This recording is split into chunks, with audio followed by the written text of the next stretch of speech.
En la próxima sección, parte de nuestras reuniones, nosotros nos reunimos el liderato del consorcio cada 2 semanas, reuniones largas, y parte de lo que hemos discutido es que no se le da suficiente importancia a lo de los carteles.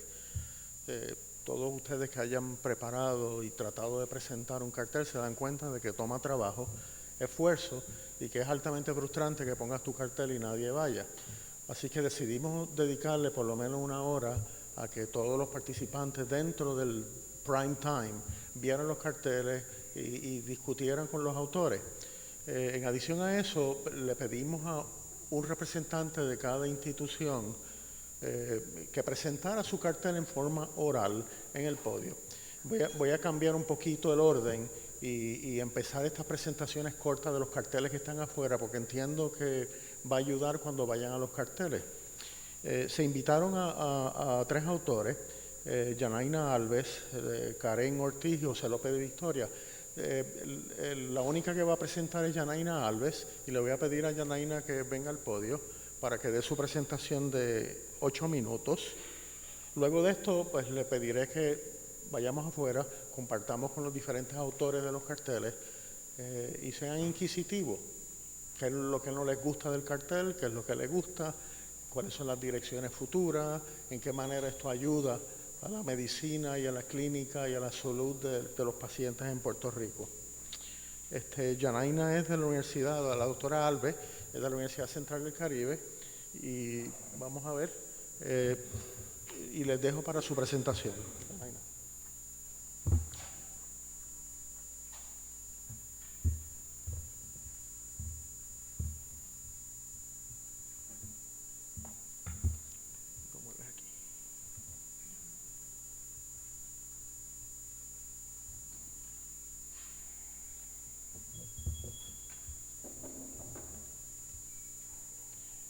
En lo que la doctora Alves se prepara, quisiera hacer reconocimiento de 2 personas. Delia Camacho, la doctora Delia Camacho, nuestra decana asociada de investigación en la Universidad Central del Caribe.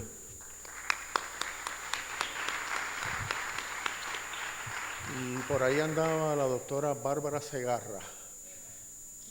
Bárbara, saludos.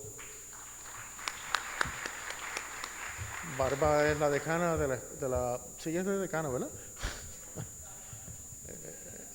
Muy bien. Con ustedes la doctora.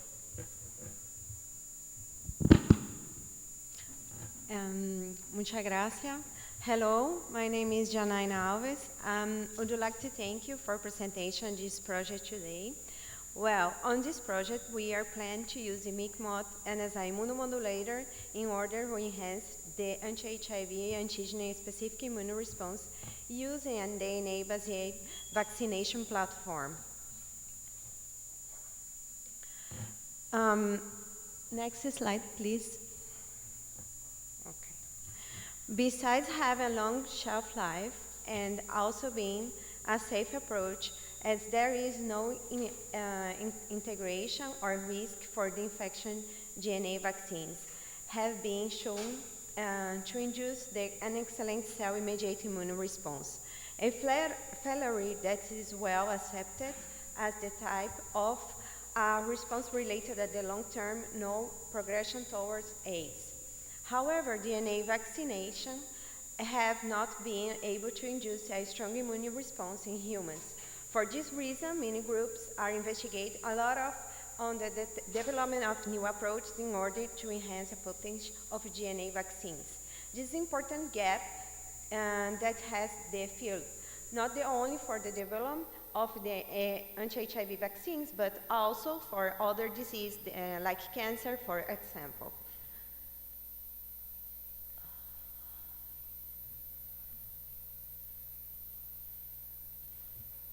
Besides having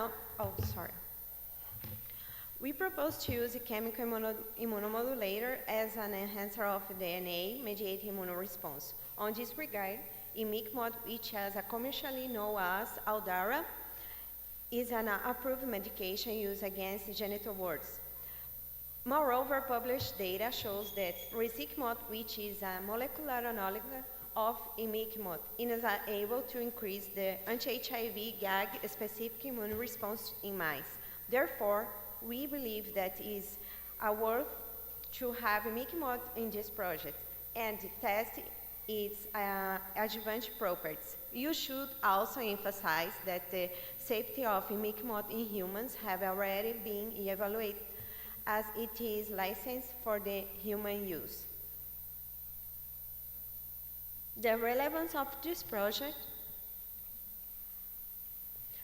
regarding the vaccines, research not the only names of the academy, meaning several well-funded laboratories, but also the private sector is in investigation. A lot of resources on finding efficient adjuvants that could be increase the potential of DNA vaccines in humans. This project that contribute on the search of novel immunopotentiators is going to fill an important gap on the development of a new approach on vaccine strategies. Our hypothesis is that in Micmod we emphasize the anti-HIV GAG-specific immune response after DNA immunization in mice. In summary of specific aims, first we will start with done and expression of antigens, then characterization of immune response, and the third is to show the effects of this vaccination approach by measuring viral control, memory, activation, and proliferation. Okay. This result shows the expression of GAG. First, we amplify the GAG sequence by RT-PCR. After this, we clone the sequence of GAG in the PVAX vector. After that, we did gigaprep for posterior injection in mice. In this figure, we showing the presence of the insert after digestion. Okay. For design of experiment, mice will be immunized 3 times, 2 weeks apart, and blend 2 days after the first boost, and 7 days after second boost, which actually is the day of sacrifice, meaning the last day. Blood will be used to measure any changes in the cytokines and the antibody patterns in the serum. On the last day, which is day 35, mice will be sacrificed and the blood, as I said, and the spleens will be harvested for the determination of cell-mediated immune responses.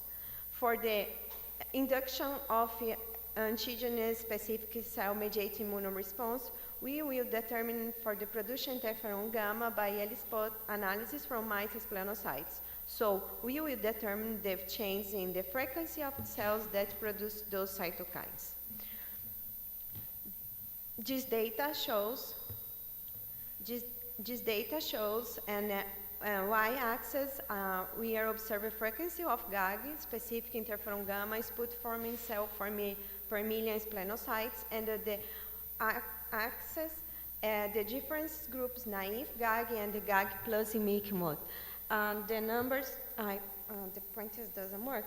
The numbers 25 and the 50 millimolar, it is a concentration we are used for the injecting the animals.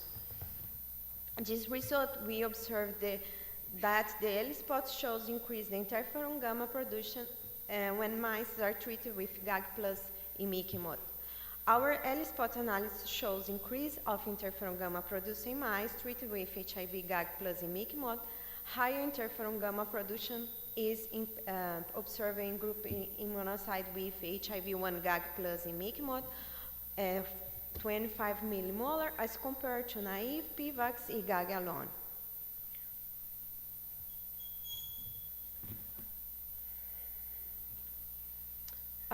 The adjuvant effects of Micmod in the content of humoral immune response, we examined the production of IgG antibodies using anti-HIV GAG and the Micmod context of humoral response.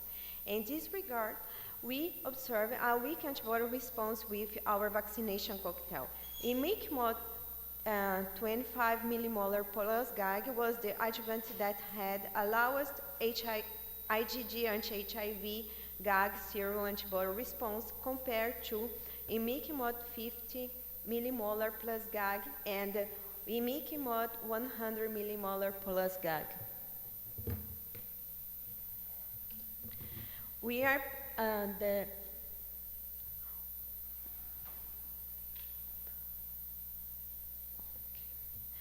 We are performing analysis to measure the concentration of interferon in each of the groups.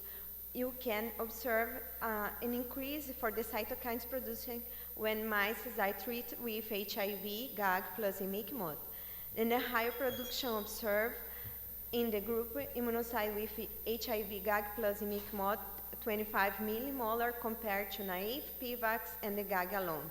HIV GAG plus imiquimod 50 millimolar and HIV GAG plus imiquimod 100 molar. So, the conclusion for our research support the effort for discover a mechanism to enhance an immune response against HIV through an implementation of safe vaccine and find the best target adjuvant for HIV vaccine. Imiquimod is an immune response modifier that stimulates both the innate and the adaptive arms of the immune system, resulting in enhanced immune function. For the future directions, test the additional adjuvants such as RV144, use the GAG for the several strands, and the last one, combination of immunostimulating substance such as MPLA or saponins with albumin salts or liposomes are being tested as a candidate adjuvants for HIV vaccines. The last slide, to conclude, I would like to thank all those people who helped me us a lot so that this project was developed. And of course, PRC, TRC, and the University Central del Caribe. Thank you.